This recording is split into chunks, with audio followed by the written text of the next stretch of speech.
everyone. Welcome to another episode of Coffee with a Kick. This one's a Euro episode. We'll mark them as such in the title, so I don't know why I'm telling you now. You already know what you're watching. But, there's a lot going on, so we're just going to go ahead and roll right into it. You'll see that my compatriot over there, Keegan, is on. He's phoning in from vacay. So we got to cut us some slack and keep this brief. But we did have some serious results come through, very serious results come through for Matchday 2 for our Euro groups. Starting off with Croatia and Albania. We both got this one wrong because Croatia, guys, hold on, let me get back up to where I was. Wait, what happened? It's skipping around. Yeah, Croatia ends up drawing Albania 2-2. Did not have that in my scorebooks. And really, it was a own goal there at the very death of it, right? Yeah, an own goal. 76-minute own goal. Yeah, 76-minute own. That's right. Yeah, I don't know how to say that last name. Jasula scores an own goal for Croatia. Albanian Gorjuga. Gasula scores a goal against his team, then 90+5 redeems himself by scoring a goal of his own to bring them back level. And let me check out those group standings for the Albanians there. Keeps them in contention with the result from the other match to maybe make it through. It's a little up in the air. Spain, who played a little later in the week, won, so they're actually through to the next round. Spain and Italy played, and Spain looked really good in that one. We're jumping around a little bit here, but Spain ends up winning that one. Boy, I am my notes are all out of order all of a sudden. Yeah, I think, keeping with the group, though, Croatia looked really, really decent at times, but also didn't look very joined together as a team like they have been in the past. So, I don't know. Yeah, 2-2 to Albania. That's really tough, losing it there at the end. Spain did look really good. I thought they could have won more than 1-0. Yes, that's what my notes were. And that sets up a really interesting matchup for Croatia and Italy to basically, if either one win, they're guaranteed in. Mainly because I don't think Albania is going to beat Spain. You never know. Never know. I mean, if Nico Williams just kind of puts those shots on frame that he worked so well, then that's a totally different story in the Spain-Italy one. But I don't think – Albania was lucky to be in the position they were for their draw against Croatia. But it does make this next match for Croatia and Italy very interesting. I mean, both sides really are going to be going in to win that because that's the easiest way. Croatia has to win it. Italy can take a draw. So for Italy, the funny thing about the Italy-Spain match was that Spain couldn't beat Donnarumma. It took an Italian to do it. Donnarumma played very well on that, and that's really the reason why it wasn't the 3-0 that you're talking about. Italy, if they concede, it's their offense just is not clicking right now. Their attack is not clicking. So we'll see how the Croatian side fares against that Italian goalkeeper Donnarumma, who is playing up to the expectations I had for him. Then we go. Both teams underperforming a lot though, so we'll see like two underperforming teams who we thought were going to be better. We'll see what happens. Then to Group A, which is probably where we should have started, but you know what? It's their fault for putting the first match on Wednesday as a Group B match. Anyway, Germany beats Hungary 2-0, which was a pretty easy win for Germany. My biggest question coming out of this match was, why is Germany wearing that pink? I didn't look into this at all. That was the most striking thing that I took out of this match, other than Ilkay Gundogan being a good soccer player. Yeah, it's like Germany played really well. They controlled the match. They definitely were up to the occasion, especially against a Hungary team who at times had opportunities. Yeah, Kimmich with that goal line save there at the very end of it. I don't think that would have changed the result of the match, but still, keeping a goal out is a good thing either way. Yeah. Yeah, Hungary, they had their opportunities, especially there at the end. I feel like after the second Germany goal, it was kind of mostly a Hungary-dominated match. Yeah. And maybe that was like the 2-0 sort of like feeling that, we don't really want to try to go on the attack anymore. Let's sit back. But it was interesting, I think.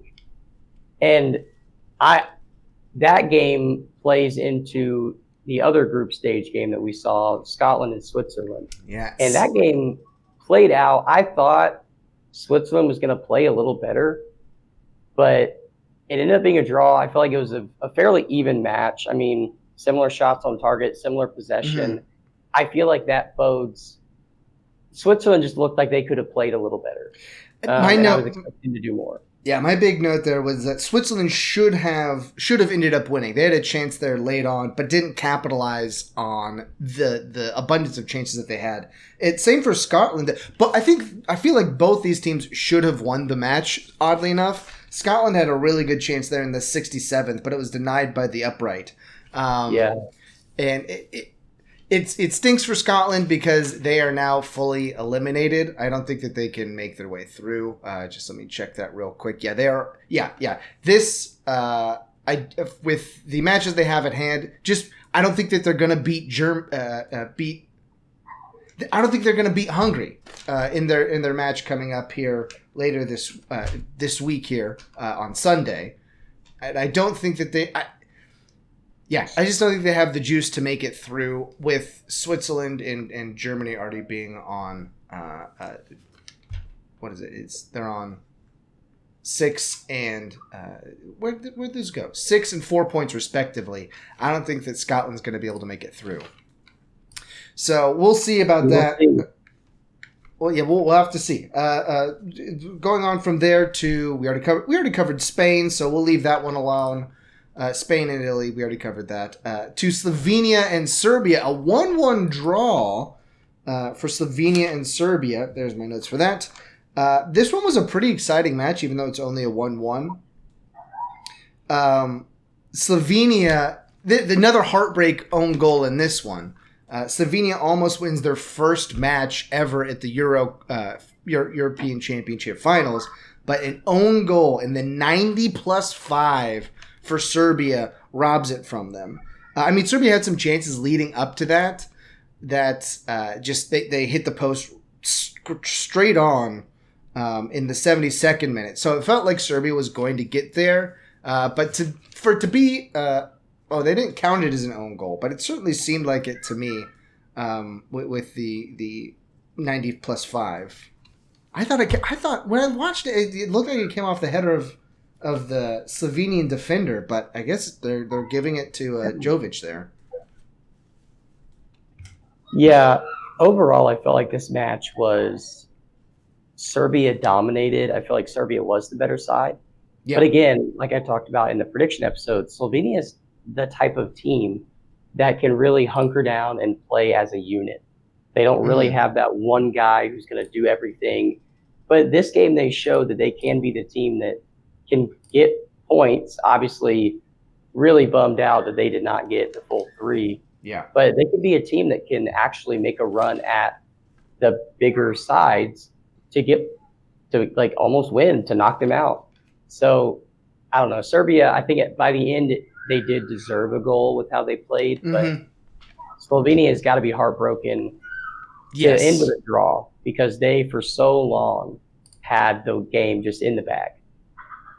Yeah, and it really, they've still, the good news for them is that with this other result here, they've still got a pretty good shot at going through because they're tied right now with the other match that we're covering from today, England and Denmark being a 1-1 draw. All they have to do against, and I think they play, why can't I see their name? They play England, which is a tough ask, but England, any of these teams can actually get through right now. England's only on 4 points, Denmark, Slovenia on 2 apiece, and Serbia on 1. So Serbia playing Denmark is probably the better one to watch, because I think we'll see about England. They were not impressive against Denmark. I mean, I don't have very many notes from here. Phil Foden should have done better was my note for the 13th minute. He had a good shot at goal, but it ended up not getting it in. Harry Kane, his goal was lucky is kind of mean. It was fortuitous. I'll put it as fortuitous because it kind of just skipped around it right in front of him where he was standing inside the 6-yard box with no one in front of him. I mean, Harry Kane will take that goal 10 ways from Sunday. But the 34th minute goal by Hjolmand, what was that guy's name? Hjolmand. What a thunderbolt there in the 34th. I mean, that thing was struck with some pace and made it a far post to beat the England goalkeeper there. But, it wasn't the greatest of matches from this weekend. Well, from this past 5 days-ish. Yeah, again, one of those matches where I feel like England was missing something. Mm-hmm. And, well, even not even missing necessarily a player that they left off the squad, which I think they are, but even the fact that Southgate is still deploying Trent Alexander-Arnold as a center attacking mid and not as a wing back like he's been. But he keeps trying this experiment with Alexander-Arnold, and it just doesn't seem to be actually working. So I just think we saw that throughout the match. Pickford was not going to stop that Hjolmand goal. No. I mean, that was a outside the box. Literally, when I saw him shoot it and make it, I was like, there's another one. Another outside the box goal. That is continuing. That and own goals have really kept up the pace here in match day 2. And really, England was lucky to get a point out of this. Denmark played better than them in the second half. They came out and were definitely pressing for that win. Just didn't quite get it to go through. Yep. But we'll move on from Group C down to Group D. We'll come back to Slovakia and Ukraine in a moment. But Austria and Poland did not have that 3-1 victory for Austria on my books here. We both thought that Poland was going to take... Well, you thought it was going to be a draw. But for Austria to win it 3-1, I mean, they were just out and out the better side in this, which was not expected at all. Yeah, tale of two halves. First half, I felt like Poland did play better. And I felt like they might not have been the better team, but they created more opportunities. Austria in the second half, I mean, once it got into the flow of the second half, you could tell they were just the better team. They were the ones that were really pressing. They were the team that actually cared to get the ball back quickly and then have some possession in the final third. Didn't really see any of that from Poland. So, I mean, I thought it was going to be a draw, but Austria, I mean, they took the game away in the second half. Yeah, I mean, it could have been a very different match because there was a great save by Austria in the 45th minute where Poland almost went up. And I think that paints you a totally different second half. But in this one, Austria, on the 67th minute goal, that dummy to free up the guy in the middle let the ball go through, a great move by Austria. And you know what? Now they're sitting pretty in Group D there. Sitting pretty... France is not. It's anyone. Not anyone. Poland has been eliminated at this point. They are on 0 points. Very disappointing from Poland, especially since neither of us had them going through, but it is still disappointing from them. But Netherlands and France are at 4-4 apiece, mainly because they did draw a 0-0 match here for group on the same match day. That one. Not a good match to watch. It was not very good. 69th. The first note I have is from the 69th minute. So that's how we're working here in this one. A lot of missed opportunities by Griezmann. Mbappe, they did not play in this match at all because he was carrying a yellow, and they didn't want to lose him for the last match day. And you could see him. You could see his missing presence out there for France. Just like how.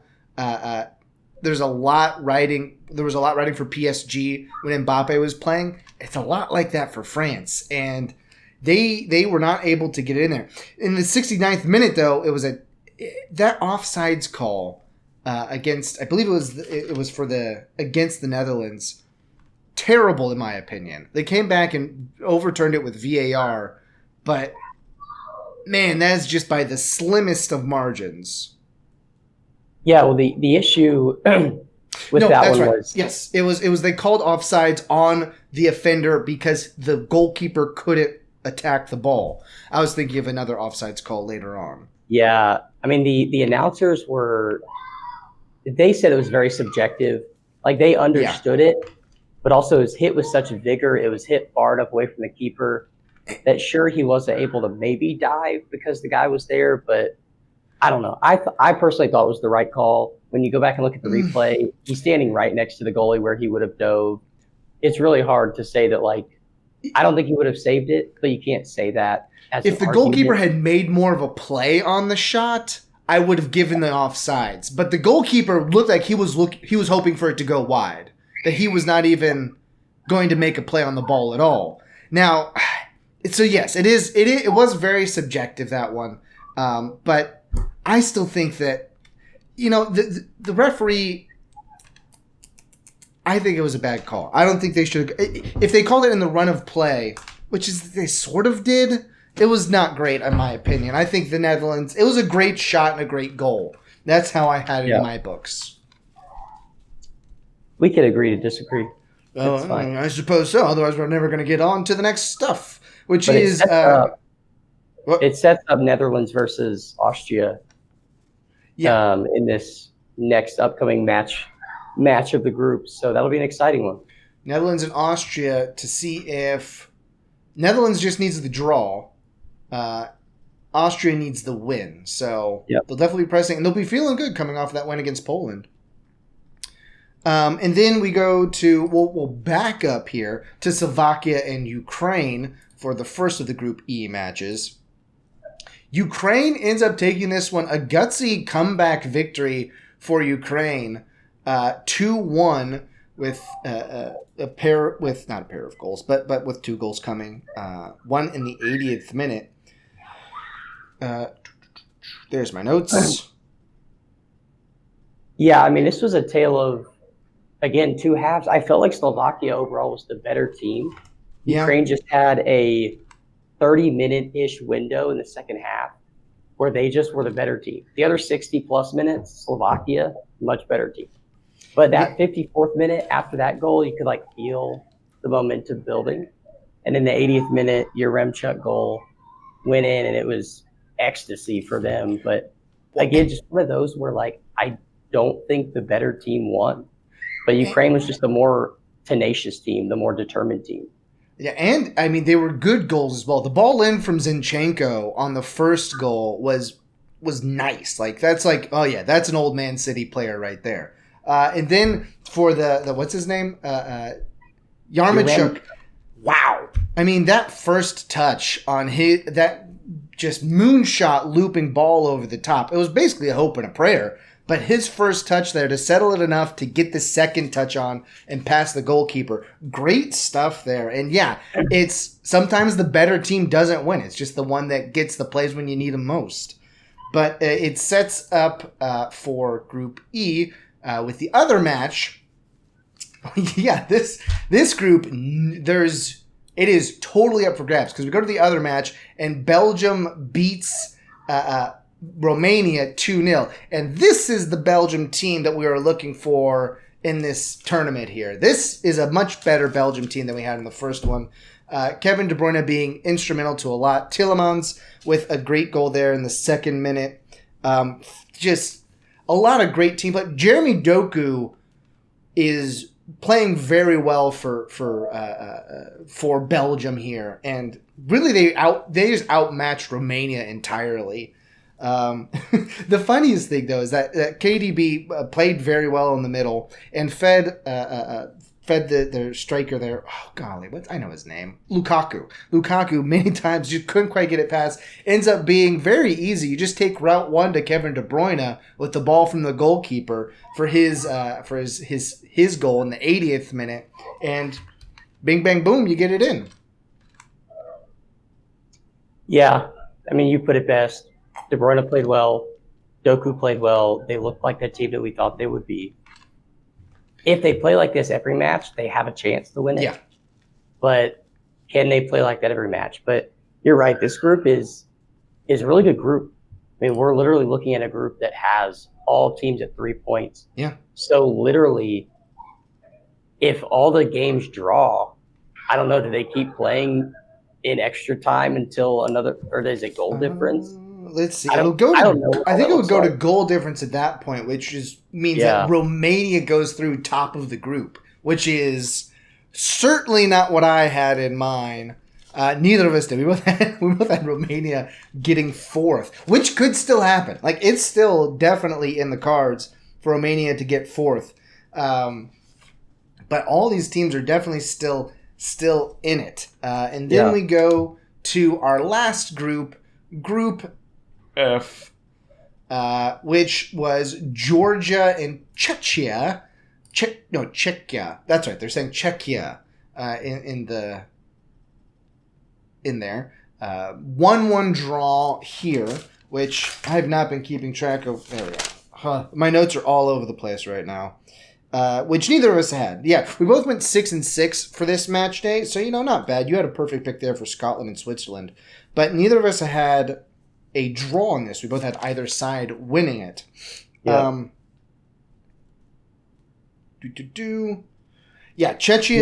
Czechia's goal was fine. I mean, it was a rebound off of a corner kick that they got to go in.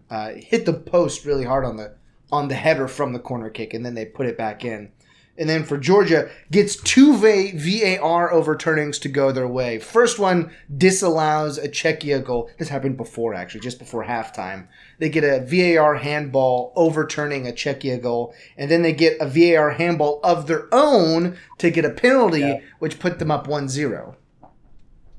Yeah, Mamar Dashvili, the Georgian goalkeeper, he, I believe, may have played himself into a better team in this match because, 10 saves. 11 saves is good. And in general, Czechia played better. They were the better team. This 1-1 draw has got to hurt for them because Georgia was like you said, a couple of really good decisions went their way, and they were just holding on. Like, they were not actually – this is not a 1-1 draw where it was evenly matched. No. It was a park the bus. Let's hope that they don't win.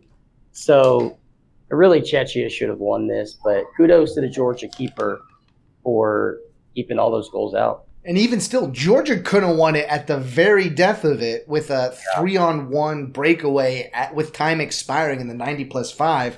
But the guy who ended up with the ball skies it over the goalkeeper, and it doesn't go in. So even with Czechia being the better side and causing so many saves, they still could have lost it very easily.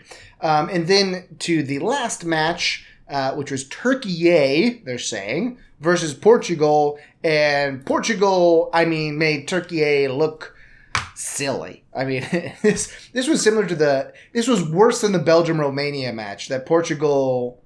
It took them a little bit to kind of work into the match, but once they did, it was domination from Portugal. And Cristiano Ronaldo looking really good, actually, out there.